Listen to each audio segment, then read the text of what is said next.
आज हम स्टार्ट करने वाले हैं इनकम टैक्स में लेक्चर 14, जिसमें हम देखने वाले हैं इनकम फ्रॉम अदर सोर्सेज। तो ये लास्ट हेड है इनकम टैक्स का। तो आज के लेक्चर में हम देखने वाले हैं meaning and basis of charge. Other sources में कौन से इनकम्स आते हैं, taxable income under this head, some not allowed as deductions while computing taxable income. तो यहाँ पर ये ऑप्शंस हम देखने वाले हैं। सबसे पहले हम देखेंगे मीनिंग क्या है। All those incomes which are not exempt and are to be taxed and are the same not covered in all the four heads of income, namely salary, house property, capital gains and business and profession, is included in the head of income from other sources। तो जैसे कि हमने चार जो है हमारे heads देख लिए हैं, income from salary, house property, capital gain and business and profession.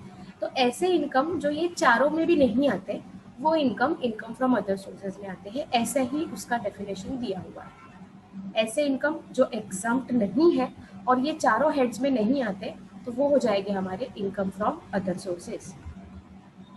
Incomes taxable only in income from other sources are, ऐसे इनकम जो सिर्फ अदर सोर्सेज में कैलकुलेट किए जाते हैं। उसमें आता है डिविडेंड, जो हमें शेयर्स पे मिलता है। तो शेयर्स पे जो भी डिविडेंड मिलता है, जैसे कि मैंने शेयर्स में इन्वेस्ट करके रखा है और उस पर मुझे डिविडेंड मिलता है, तो वो डिविडेंड इनकम जो मेरा हो जाएगा वो हो जाएगा income from other sources. Any annuity due और commuted value of any annuity paid under section 280D, any winning from lotteries, crossword puzzles, races including horse race, card games and other games of any sort, or from gambling or betting of any form or nature whatsoever। अब यहाँ पर lottery में कुछ पैसा मिल गया, crossword puzzles में मिल गया, horse race लगाया उसमें मिल गया, गैम्बलिंग से मिल गया, बेटिंग किया, तो इससे जो भी हमें पैसा मिलता है, तो हमने देखा है कि ये चार जो हमारे हेड्स हो चुके हैं उसमें ये वाला इनकम आया ही नहीं।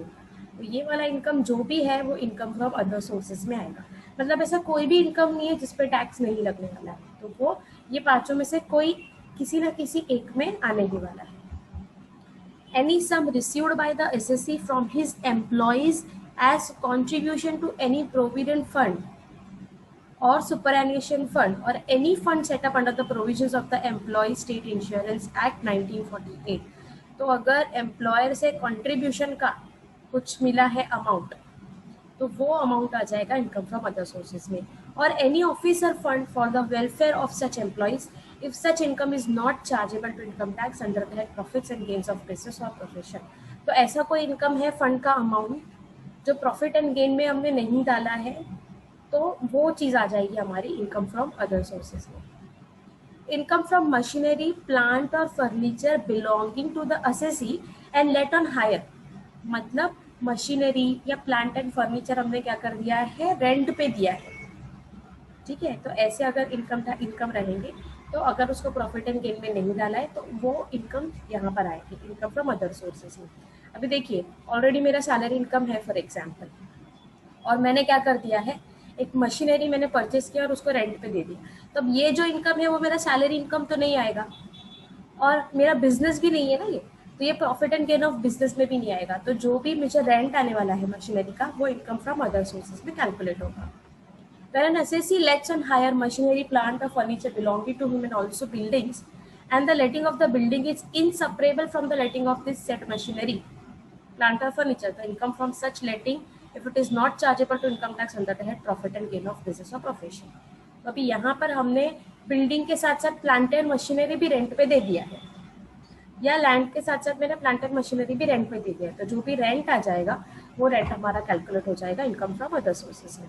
अगर हाउस प्रॉपर्टी का इनकम है तो वो किस में आ जाएगा, इनकम फ्रॉम हाउस प्रॉपर्टी।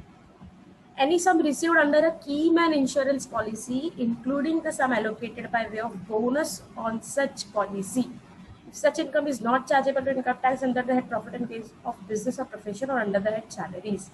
अभी यहाँ पर हर बिजनेस में एक पर्सन होता है जिसको की मैन पर्सन कहा जाता है। तो कंपनी क्या करती है कि उस की मैन पर्सन का इंश्योरेंस जो है वो निकाल कर रखती है कि कल को अगर ये पर्सन मर जाता है तो वो उसके नहीं रहने से जो भी नुकसान होगा वो नुकसान क्लेम करने के लिए क्या करते हैं, की मैन इंश्योरेंस पॉलिसी में इन्वेस्ट करते हैं। तो अगर वो की मैन इंश्योरेंस पॉलिसी का पैसा आ गया है कंपनी को, अगर उसको income from business and profession में नहीं लिया और सैलरी में नहीं लिया, तो इनकम फ्रॉम अदर सोर्सेज में कैलकुलेट हो जाएगा। Apart from above, the following incomes are also chargeable under the head of virtue of section 56 subsection 1. जैसे कि हम लोग ने जो इनकम देखा, डिविडेंड का अमाउंट, जो की मैन पॉलिसी का अमाउंट है, या प्लांट और मशीनरी रेंट पे दे दिया है, उसके अलावा ये भी इनकम्स है जिस पे इनकम टैक्स चार्ज होगा under the head income from other sources. कौन सा है? Income from subletting of a house property. Subletting, क्या वर्ड यूज हुआ है? सबलेटिंग. नॉर्मल अगर हाउस प्रॉपर्टी से हमारे को इनकम आया, मेरा हाउस प्रॉपर्टी है और उसका रेंट आया, तो वो हमारा आ जाता है इनकम फ्रॉम हाउस प्रॉपर्टी में. लेकिन अगर मैंने रेंट पे घर लिया और किसी और को वही घर रेंट पे दिया, फॉर एग्जाम्पल मैंने एक घर ले लिया है 5,000 रेंट पे और वही घर में किसी और को 7,000 रेंट पे दे दी, तब यहाँ पर क्या हो जाएगा, मेरा जो मैं जो रेंट पे दे रही हूँ वो हो जाएगा सबलेटिंग. तो अगर ऐसा इनकम हो रहा है तो वो इनकम आ जाएगा इनकम फ्रॉम अदर सोर्सेज में. Interest on bank deposits, bank पे हम लोग डिपॉजिट करते हैं, जो भी इंटरेस्ट रहता है उस पर इनकम फ्रॉम अदर सोर्सेज के अंडर टैक्स चार्ज होता है. Interest on company deposits, interest on loan etcetera. Remuneration received from a person other than his employer for evaluation of answer scripts. However, if such remuneration is received from employer, then the same will be taxable under the head salary. अगर कुछ remuneration मिला है, कुछ भी income मिला है, employer से मिला है, तो वो अंडर द हेड सैलरी आएगा. लेकिन किसी और से कुछ रेम्यूनरेशन मिल गया है मुझे, तो उसका जो इनकम आ जाएगा इनकम फ्रॉम अदर सोर्सेज में. Rent from a vacant land, insurance का कमीशन मिल गया तो वो भी हो जाएगा other sources income. Income from undisclosed sources, जैसे कि इलीगल सोर्सेज समझ लीजिए, तो वो आ जाएगा income from other sources. Income from private tuitions, family pension received by the family members of a deceased employee. बाद में देखेंगे हम लोग फैमिली पेंशन का और डिटेल में देखने वाले हैं. तो अगर सपोज फॉर एग्जांपल जो मेन पर्सन है घर का वो एक्सपायर हो गया है और उसका पेंशन आ रहा है फैमिली मेंबर को, तो वो भी इसमें आ जाएगा. Interest on income tax refund, income tax का रिफंड आता है, उस पर इंटरेस्ट, सपोज इनकम टैक्स का रिफंड लेट आ गया तो उस पर इंटरेस्ट भी मिलता है ना हमें, तो वो जो इंटरेस्ट मिलता है ना उस पर इनकम फ्रॉम अदर सोर्सेज के अंदर चार्ज होगा. Income tax refund itself is not an income. Okay, income tax अपना जो है वो इनकम नहीं है, उस पर जो इंटरेस्ट लगेगा वो हमारा income. Dividend received from a cooperative society, director sitting fee for attending board meetings. तो बोर्ड मीटिंग अटेंड करने के लिए डायरेक्टर को जो सिटिंग फीस देते हैं वो भी. Income from activity of owning and maintaining resources. Stipend to trainee, trainee को स्टाइपेंड दे दिया है, जिसको सैलरी नहीं बोलेंगे, स्टाइपेंड देते हैं कुछ amount. Interest on employees contribution, अभी यहाँ पर इससे पहले हमने देखा कि कॉन्ट्रीब्यूशन था, यहाँ पर इंटरेस्ट जो आता है ना contribution pay towards unrecognised provident fund at the time of payment of lump sum amount. Casual income, अब winning from lotteries, crossword puzzles etcetera, इसमें क्या आएगा, तो winning from lotteries, crossword puzzles, race include horse race, gambling and betting of any nature और form, और card games, game show और entertainment programme on television और electronic mode and other payment game of any sort are taxable. जैसे KBC, वहाँ पर कुछ मेहनत थोड़ी ना किया उन्होंने, तो उनका जो आ रहा है इनकम वो ना सैलरी में आएगा ना वो उनका बिजनेस है. जैसे कि मैंने केबीसी में 1 करोड़ जीती है, तो वो क्या आ जाएगा मेरा winning from lotteries crossword puzzles में आ जाएगा. अब इसमें एग्जम्पशन और डिडक्शन कितना है, such income shall be fully taxable and no deduction shall be allowed. तो पूरा इनकम जो है वो टैक्सेबल रहेगा, कुछ उसमें से डिडक्शन नहीं है, और उसका टैक्स रेट है 30%. Method of grossing up of income, income को ग्रॉस अप कैसे करते हैं, conversion of income received into gross income in case of casual income. Sometimes in some cases lottery income received is given rather than lottery income. Lottery income receive कितना हुआ ना वो दिया रहता है, लॉटरी का पूरा इनकम कितना है वो नहीं दिया रहता है. In such case you are required to gross up the lottery income receive. तो अपने को क्या करना पड़ेगा, पहले ग्रॉस निकालना पड़ेगा ना, फिर उस पर टैक्स पे करेंगे. Relation between lottery income earn and lottery income received is as under. अब यहाँ पर lottery income earn minus TDS on such income, मतलब जो भी अमाउंट अपने को मिलेगा ना उस पर टीडीएस माइनस किया हुआ रहेगा, तो रिमेनिंग अमाउंट अपने को मिलेगा. By virtue of section 194B and 194BB, tax is deducted at source at 30% on payment in respect of winning from lotteries. तो अगर विनिंग फ्रॉम लॉटरीज हुआ है तो 30% उस पर TDS डिडक्ट होके ही हमें 70% अमाउंट मिलता है.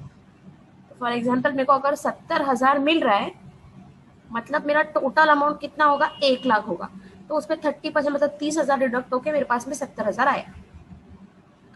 The procedure of grossing up in case of resident individual are far as follows. Lottery income received is equals to gross lottery income minus TDS. हमने देखा अभी. तो lottery income received is equals to 70% of gross lottery income. मतलब जो अपने को मिल गया वो 70% है और जो कट गया है वो 30%. तो gross lottery income is equals to lottery income received divided by 70%. Tax is not deducted in following cases, hence there is no need of grossing up. किसमें? If the amount of winning from lottery or horse race is not more than 10,000. अगर 10,000 के ऊपर का मिला है lottery तो ही उस पर अपने को निकालना पड़ेगा कि ग्रॉस कितना मिला है. हमें रिसीव होता है ना हमें अमाउंट देने की, तो हमें निकालने की जरूरत नहीं है क्योंकि 10,000 के ऊपर रहेगा तो ही TDS कट के आएगा, नहीं तो TDS कट के नहीं आएगा. In case of winning from racing other than horse race, example camel races वगैरह रहेगा तो उस पर नहीं चार्ज होगा अपना tax. Income from machinery plant और फर्नीचर लेट ऑन हायर, अगर हमने हायर पे दिया है तो income from letting of machinery plant और furniture on hire is charge to tax under this head if such income is not chargeable under the head profit and gain of business. तो अगर ये income को profit and gain of business में नहीं लिया है तो इनकम फ्रॉम अदर सोर्सेज में आ जाएगा.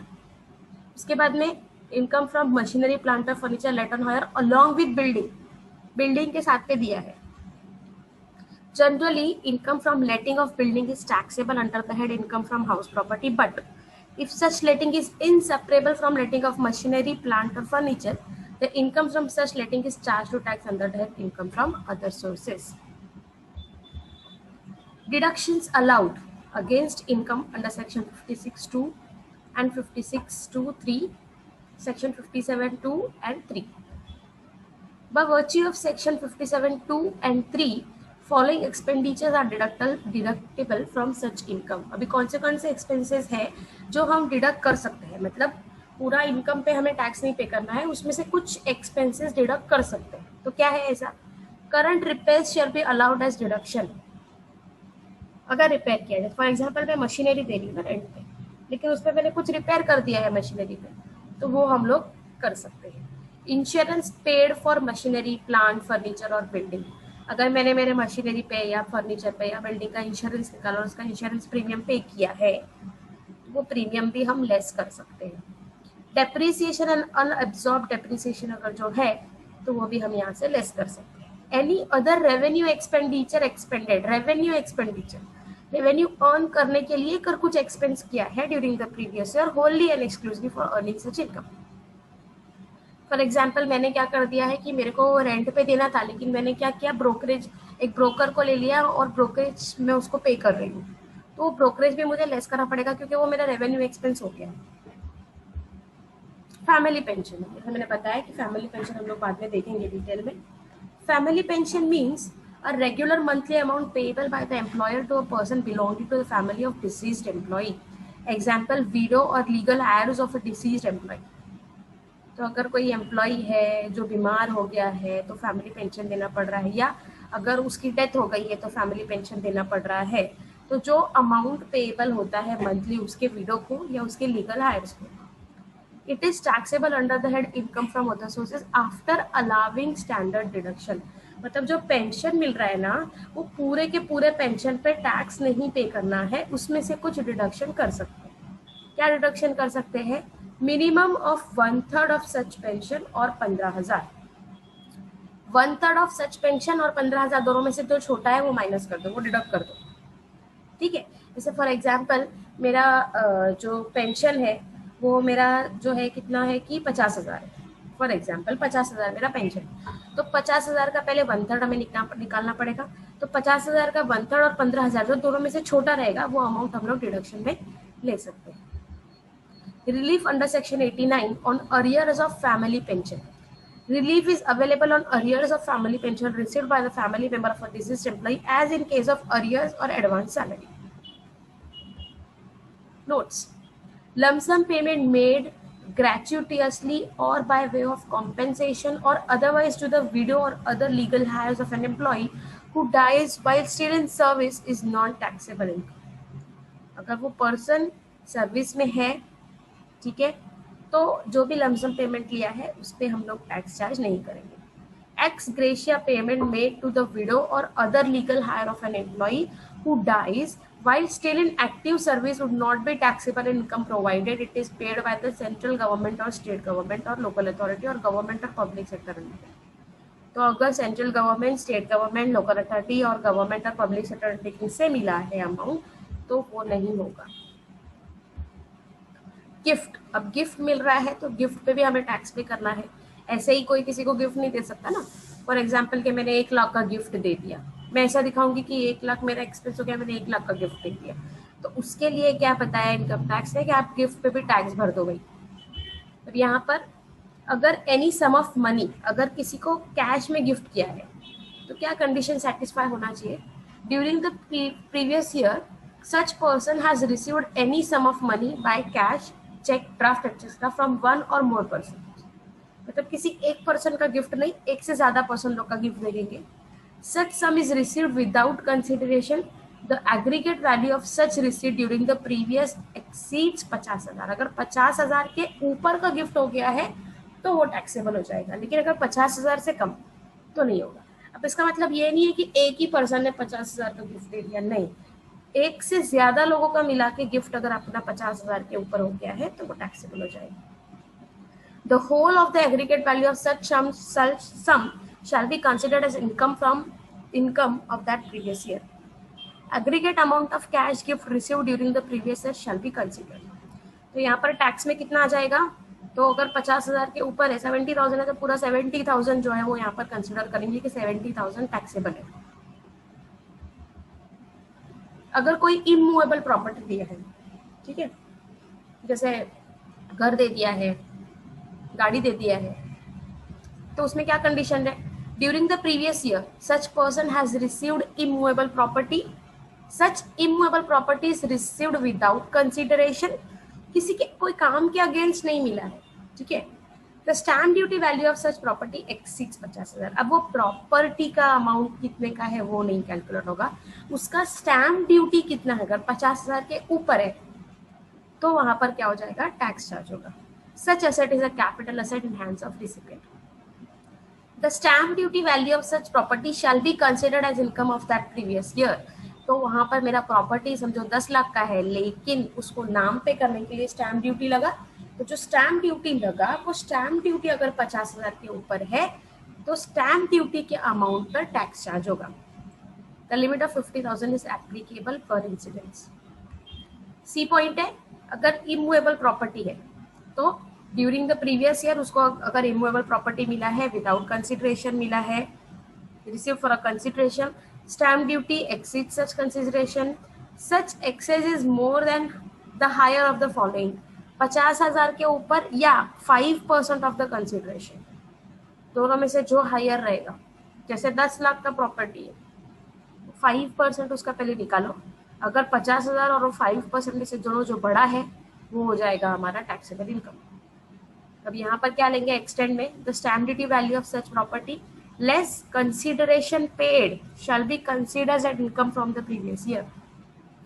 द लिमिट 50,000 और 5,000 is applicable per incidence. The point है एनी मूवेबल प्रॉपर्टी. तो मूवेबल प्रॉपर्टी है मतलब गोल्ड का कुछ दे दिया एज अ गिफ्ट. देखते हैं. During the previous year, such person has received movable property from one or more person. ऐसा नहीं है कि किसी एक पर्सन से ही मिला, एक से ज्यादा लोगों से मिला है. 50,000 के ऊपर का रहेगा तो ही. उसके बाद में एक्सटेंट ऑफ इनकम क्या है? The whole of the aggregate fair market value of such property shall be considered as income from the previous year. तो जो मार्केट वैल्यू रहेगा उसका वो हो जाएगा इनकम फ्रॉम अदर सोर्सेज में कैलकुलेट. और टैक्सेबल कितना रहेगा? Aggregate amount of gift receive during the previous period shall be considered. Taxable में पूरा के पूरा एग्रीगेट अमाउंट आ जाएगा. ई पॉइंट है एनी मूवेबल प्रॉपर्टी, और उसमें क्या है यहाँ पर सेम दिया है 50,000. यहाँ पर है such consideration is less than the aggregate fair market value of the property by an amount exceeding 50,000। अब यहाँ पर क्या है, extent of income the aggregate fair market value of such property less consideration paid. तो यहाँ पर पूरा amount जो जितना भी गिफ्ट का अमाउंट है उतना पूरा के पूरा amount will be taxable. Tax point. The limit of 50,000 is also for per category. In other words, one may receive cash gift of 35,000 and gift in kind 36,000 without attracting any tax. In case of dispute in stamp duty valuation, refer section 50C discuss in chapter capital gains. Capital gains में हमने देखा है कि अगर dispute रहता है ना तो वहाँ पर हमें क्या करना पड़ता है stamp duty की valuation में। Some not allowed as deductions while computing taxable income. ऐसे अमाउंट्स जिसको हम लोग डिडक्शन नहीं बोलेंगे, जिसको डिडक्शन में नहीं ले सकते। पर्सनल एक्सपेंडिचर, मैंने कुछ पर्सनल एक्सपेंडिचर किया तो उसको मैं लेस नहीं कर सकती। इंटरेस्ट और salary payable outside India without TDS deduction, India के बाहर भेजना है और टीडीएस डिडक्ट नहीं किया उस पर तो उसको डिडक्शन नहीं दे सकते। वेल्थ टैक्स का डिडक्शन नहीं होता। Expenditure concerning winning from lotteries, crossword puzzles, races and gambling etcetera. जैसे कि मेरे को लॉटरी लेना था, क्रॉसवर्ड पजल्स में खेलना था, तो ये सब करने के लिए मैंने कुछ एक्सपेंस कर दिया, उसको माइनस नहीं कर सकते। Expenses specified in section 48। अभी केस स्टडी 1 देखते हैं। Sundar died on 31 July 2020 while being in central government service. Government employee था, 31 जुलाई 2020 को एक्सपायर हो गया, जबकि हमारा फाइनेंशियल ईयर स्टार्ट हो गया 1 अप्रैल 2020 को। In terms of rules governing his service, his widow Mrs Sundar is paid a family pension of 10,000 per month and dearness allowance 40% thereof. State whether the amount of family pension is accessible in her hands, and if so, under what head of income can she claim any relief under or reduction on such receipt. अब यहाँ पर हम लोग देखते हैं family pension उसको कितना मिल रहा है, 10,000 का। 10,000 प्लस 4,000 क्यों लिया है हमने, 40% उन्होंने दिया है डियरनेस अलावेंस, मतलब 10,000 प्लस 4,000 हमारा हो गया 14,000 इंटू 8। जुलाई में एक्सपायर हो गया ना, तो अगस्त, सितंबर, अक्टूबर, नवंबर, दिसंबर, जनवरी, फरवरी, मार्च, मतलब 8 महीने का उसको पेंशन मिल गया फ्रॉम 1 अगस्त टू 31 मार्च। तो 14,000 इंटू 8 हो जाएगा 1,12,000। अब उसमें क्या बोला है, स्टैंडर्ड डिडक्शन कितना ले सकते हैं हम लोग, 1/3 या 15,000, दोनों में से जो छोटा रहेगा वो। अभी यहाँ पर 1,12,000 अपने को मिल रहा है, इसका 1/3 कितना हो गया, 1/3 ऑफ द पेंशन हो गया 37,333 और लिमिट कितना दिया हमें 15, दोनों में से छोटा क्या है 15,000, तो 15,000 का डिडक्शन मिलेगा और टोटल इनकम हो जाएगा 97,000 income from other sources taxable income. Next case study, following from the following particulars submitted by R, compute his income from other sources for the assessment year 21-22। अब यहाँ पर क्या क्या दिया है, directors meeting fees received 3,000, agricultural income from land situated in India 10,000, India का ही agricultural income माफ है, एग्जाम है। Agricultural income from Nepal, Nepal में से उनको मिला है agricultural income 15,000, income from FDR 10,800, interest है okay, interest on post office saving account 600, interest on government securities, interest on public provident fund, interest on national saving certificate, dividend from A limited, dividend है 8,000, lottery prize after TDS दिया है 28,000, rent from subletting of a flat, sublet किया है, rent paid to landlord for the flat is 6,000, मैं 6,000 में लिया, 12,000 में दिया। अब यहाँ पर income from other sources calculate करना। डायरेक्टर्स मीटिंग फीस टैक्सेबल है, agricultural income from India non taxable, Nepal का इनकम है taxable, interest on fix deposit यहाँ पर दिया है, post office saving bank account नहीं आएगा क्योंकि post office saving bank account जो रहता है ना वो एग्जाम्प्ट रहता है, गवर्नमेंट सिक्योरिटीज आ जाएगा, प्रोविडेंट फंड नहीं आएगा, एग्जाम्प्ट होता है, NSC आ जाएगा, dividend from A limited, lottery दिया है, लॉटरी 28,000 आफ्टर डिडक्टिंग TDS दिया है ना, तो 70% मतलब ग्रॉस कितना हो गया 40,000, रेंट कितना मिला है 12,000, उसमें से उन्होंने पे कितना किया है 6,600, तो रिमेनिंग हो जाएगा अपना rent taxable, income from other sources आ जाएगा 79,600। Agricultural income from land situated in India is exempt, and interest of post office saving account is exempt up to 3,500. उसके ऊपर का अगर कुछ अमाउंट रहता पोस्ट ऑफिस का तो वो टैक्सेबल होता. Mrs. Patliboy is a professor of law in MK College. The particulars of her income for the year ending 31st March 2021 are as follows. Royalty from books 25,000, expenses on typing etc. वर 2,000. 25,000 का royalty मिला है और typing के ऊपर expenses 2,000 खर्चा किया है. Honorarium receive from a management institute as a visiting lecturer. अब मैनेजर इंस्टीट्यूट में विजिटिंग लेक्चरर है, वो सैलरी नहीं हो गया उनका, विजिटिंग लेक्चर ले रहे हैं 3,000 है और उसको कन्वेंस भी हो गया है. Examinership fees from the university of Mumbai 1,000. Family pension of 42,000 on death of her husband from his employer. She received the Dronacharya Award of 10,000 for the best teacher of the year from the state government. तब यहाँ पर उसका अपने को income calculate करना है. क्या क्या मिल रहा है उनको? रॉयल्टी मिल रहा है, ऑनरेरियम मिल रहा है, एग्जामिनरशिप का फीस मिल रहा है, फैमिली पेंशन मिल रहा है और द्रोणाचार्य अवार्ड मिला है. तो इनकम फ्रॉम अदर सोर्सेज क्या आ जाएगा हमारा? रॉयल्टी फ्रॉम बुक्स है 25,000, लेकिन उस पर एक्सपेंस हुआ है 2,000 का, तो रिमेनिंग अमाउंट हो जाएगा हमारा 23,000. अगर ये एक्सपेंस रिलेवेंट नहीं रहता, पर्सनल एक्सपेंस होता, तो ये हम डिडक्ट नहीं कर सकते हैं. वैसे ही मैनेजमेंट इंस्टीट्यूट से ऑनरेरियम मिला है 3,000 का, लेकिन उसका कन्वेंस भी खर्चा हो गया है 200 रुपये, तो 2,800 हो जाएगा taxable. Examination fees 1,000. Family pension 42 मिल रहा है. अब यहाँ पर हमें क्या करना है? 15,000 और 1/3 दोनों में से जो छोटा है वो माइनस कर सकते हैं. तो 42 का 1/3 आता है 14 और अपना स्टैट्यूटरी लिमिट है 15. दोनों में से कम क्या है? 14,000. तो 42 में से 14,000 लेस हो जाएगा 28,000 टैक्सेबल. और Dronacharya award is examined under section 1017A, इसलिए यहाँ पर एग्जाम्ड है. तो ग्रॉस टोटल इनकम कितना हो गया? 86,800. Case study 4. Mr. Lakdawala submits the following details for the year ending 31st March 2021. He has rented his factory building along with his plant and machinery and furniture for a lump sum hire charge rupees 1 lakh per year. तो यहाँ पर उन्होंने factory building plant and machinery के साथ दिया है.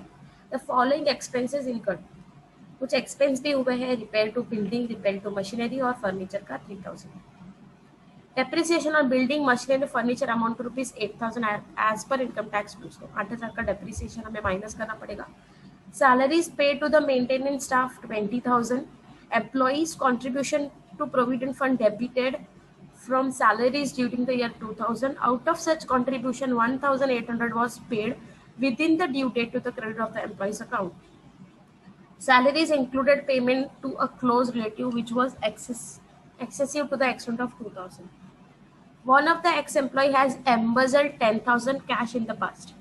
एक employ ने 10,000 कैश चुरा लिया था, which was allowed as reduction in the assessment year 16-17, और उसका हम लोगों ने डिडक्शन ले लिया था. Police had caught the employee and recovered 5,000, which was handed over to Mrs. Lakdawala in October 20. अब यहाँ पर क्या हो गया है कि अभी ये साल में प्रीवियस ईयर में पुलिस ने चोर को पकड़ लिया है और 5,000 रिकवर करके दे दिया, तो ये इनकम आएगा कि नहीं. अब यहाँ पर देखते हैं इनकम फ्रॉम अदर सोर्सेज में उनका क्या आ जाएगा? हायर चार्जेस और बिल्डिंग, उसमें से लेस एक्सपेंसेस करेंगे. तो हायर चार्जेस जो भी है वो 1 लाख है, उसमें से एक्सपेंसेस क्या है?